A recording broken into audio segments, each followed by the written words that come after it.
Hi hello నమస్తే అందరు ఎలా ఉన్నారండి బాగున్నారా నేనైతే మాత్రం చాలా బాగున్నాను. ఇప్పుడైతే హర్రర్ స్టోరీ పార్ట్ 2 కంటిన్యూ చేసేద్దాం.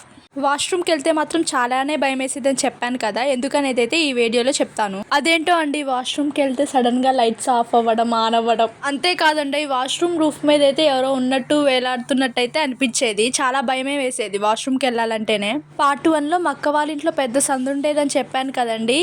అక్క వాళ్ళ పాప అయితే ఆ సందులోకి ఆడుకోవడానికి వెళ్ళినప్పుడు సడన్గా నవ్వేది, ఏడ్చేది, ఆడుకునేది.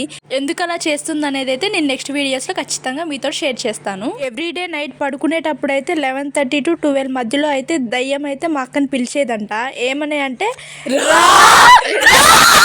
అని పిలిచేదంట. అయ్యో భయపడ్డారా? అస్సలు భయపడకండి, ఇదైతే మా చిచ్చరు పిడుగుల గొంతులు.